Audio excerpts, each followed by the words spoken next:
everyone, so this is going to be my review for Avengers Infinity War, the movie all of us have been waiting for. After 10 years, 18 movies, it's led up to this one movie. I feel like I don't even need to give you a summary because you probably should know what the summary is, but why not? So it's basically Thanos, the big bad guy in the entire universe, wants to collect all of the Infinity Stones. So this movie is all about him getting the Infinity Stones and completing his plan of wiping out half of the universe or the galaxy. There's that. I should probably tell you that this is going to have a lot of spoilers. Ooh, shocker. So if you haven't seen the movie, don't watch this, just because it's all going to be about shockers. So this is just reactions. I need to watch this movie again, for one. I saw this at 3 a.m. after working a huge long shift, so I was half dead asleep watching it. But wow, this movie, it was like a perfect movie. It was a masterpiece. Everything led up to here, and there was just so much in this movie. So first of all, I just have a long list. I'm just going to go through. Some of these are questions, some of these are reactions. First of all, a lot of the MCU has the, I guess, formula of bringing comedy into the movie while also being a superhero movie. And I'm actually happy that a lot of this movie didn't bring that comedy in. I think between like Thor, it had a bit too much comedy in Guardians, but this one had the right few lines where it needed to be, but for the most part it was serious. Even the very beginning when we were getting the Marvel scroll, it wasn't that fanfare music at the beginning. It wasn't red, and it was very somber, and it kind of set us up to be like, this is not going to be the easy movie to watch. It's not going to be all fun and lighthearted and fight scenes and everyone's going to win. No, it was very dark. So yeah, let's go through and first of all, let me talk about my favorite character in this entire movie.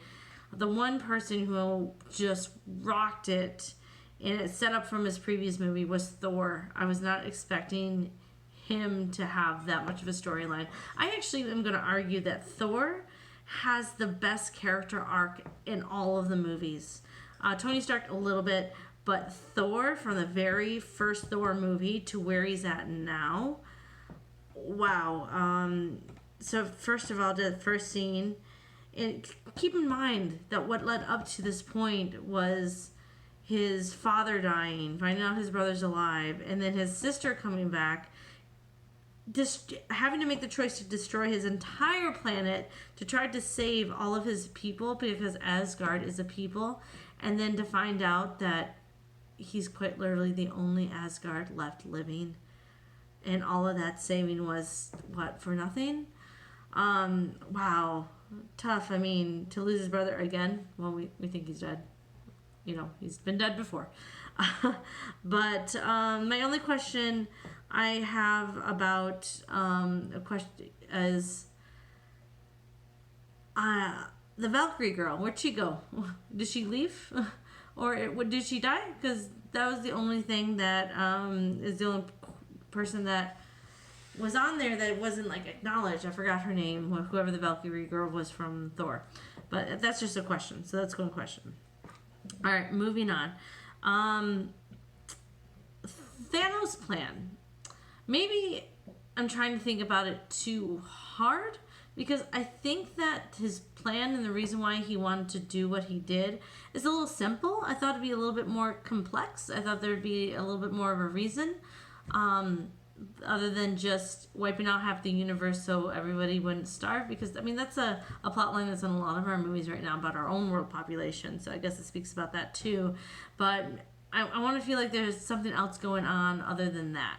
In his actually relationship with Gamora, I didn't feel the connection. I didn't understand why that little girl was so important and made such an impression on him. I don't understand it. Maybe they just didn't have the right chemistry. And I was actually upset that we didn't actually get to see Nebula's introduction to Thanos, like we got to see Gamora. Because I actually kind of was under the impression they were kind of real sisters, but I guess not. But I kind of wish we got her introduction as well. Okay, there's that. All right, the big shocker, and I wasn't expecting it, and I completely yelled out in the middle of the theater, was Red Skull. The reappearance of him coming back in, I was just like, what? Yes. Okay. Now we're, oh, wow. And it wasn't until my friend talked to me afterwards about how that was possible, and it totally makes sense, and now my mind is a little blown on this fact. Because Red Skull, one in the first Captain America movie, was developing weapons with the Tesseract, which is the Blue Infinity Stone. So he, and all the weapons that they were using, basically they shot it at a person, and the person, we all thought, just completely, turned into dust, turned into nothing. They were gone. But he brought up the point, and it's so true, and I can't believe I didn't think about this and catch on to this before, is that the Blue Infinity Stone is a Tesseract stone, so those people were not dead. The people were not blown into oblivion. No, those people were just transported someplace else. So when he was shot with that gun, he was not dead. He was just transported someplace else, because that's what the Tesseract does. What? Okay.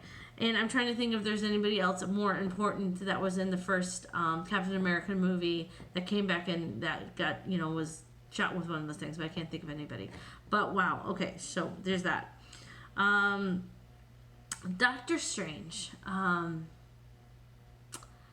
Him going through all the outcomes and him saying that there was one chance where we win, and then him giving up the time stone.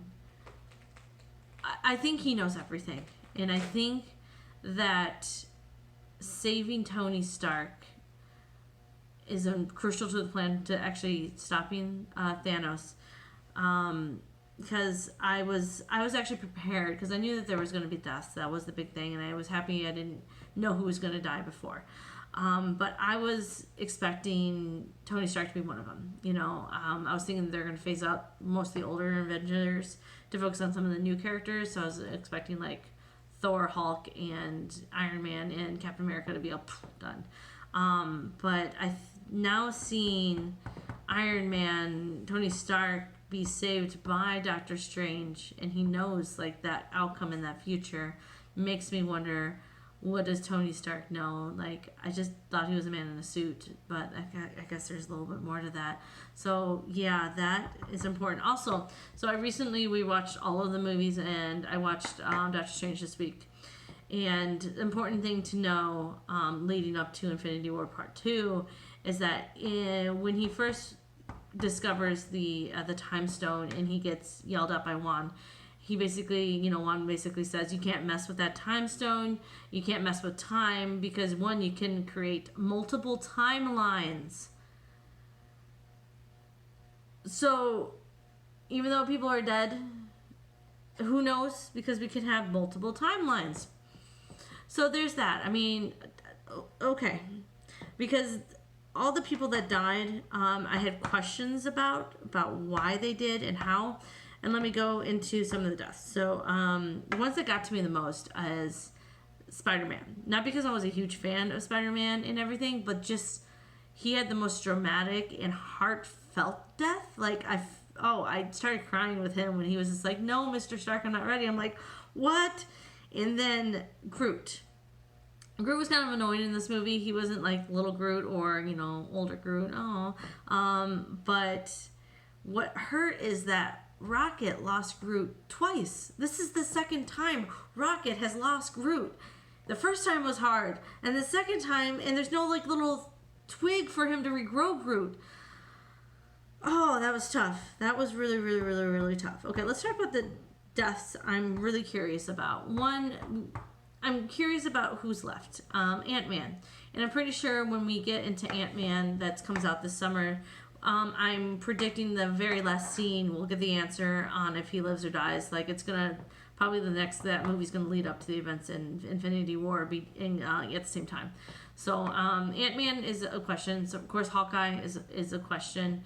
What about Captain America's girlfriend? I forgot. Agent 13, I think is her name.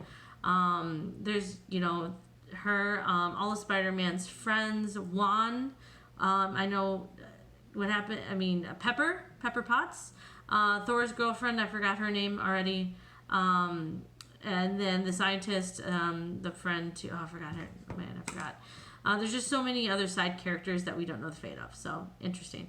So, I'm very curious to see who's actually left in the rest of the universe that we already know into. But the deaths that shocked me is I wasn't actually expecting Spider-Man or Doctor Strange. Mainly because the end of their movies set up for a sequel. Does that make sense? So, you set up a sequel of future villains, but what? And then, of course, Black Panther. What? If anything, that movie is a moneymaker. Why would you not want to keep Black Panther and to make another one? Because obviously we're all craving another Black Panther storyline. So, just multiple timelines and predicting they're going to come back.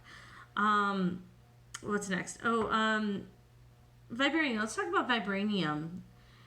They said in Black Panther that is the strongest material in the galaxy. So I was thinking the vibranium was going to be a bigger hit on the aliens than it appeared in the movies. Just a comment. The Hulk thing was really weird. Him trying to bring the Hulk back and Hulk being like, no. That's weird. I didn't find it funny, and I was just kind of like, what? Okay, I just like the whole Hulk and Banner fighting back and forth. Finally, other observations. I know this is going on a very long review. Is there are so many moments in this movie that reminded me of Harry Potter, the first one, because like if you think about it, Harry Potter, the first one at the end, Voldemort was just like, give me the stone, and there was a lot of Thanos like, give me the stone. I was just like, it's very much like Harry Potter. Okay. And actually, when Thanos got the last stone out of Fission, don't get me started on Fission, that was very much like, it reminded me of Deathly Hallows Part 1, when he finally got the Elder Wand, and I actually thought with him getting that stone, it was going to be over, because it was a really dramatic moment, but it went on, of course. But it was just reminding me of Harry Potter. And finally, Peter Tutelage, I think his name is, the dwarf that made Thor's axe. That whole sequence actually kind of reminded me of The Hobbit. Just, them starting the kiln and the fire, and it was just a reminder. So anyway. All right, so those are kind of my reactions, some questions too, and there's more in my mind as well. But ready for Infinity War 2, and of course we have, Nick Fury led up to, Captain Marvel, so that's going to be, I guess, a very extremely important movie. And we have other movies coming up as well. There's just so much about this movie. So good. Obviously, this is going to be the number one movie I've seen so far this year out of 15 movies. So, I'd rather watch this one. I probably will watch this one multiple times more before I watch Black Panther. All right. After 13 minutes of a review, my longest review yet. So, thanks for sticking around and watching. I will see you for the next movie review, though. All right. If you have any comments, questions, you want to answer some of my own commentary, feel free to leave the comments at the bottom of course, the video. All right. Bye, everyone.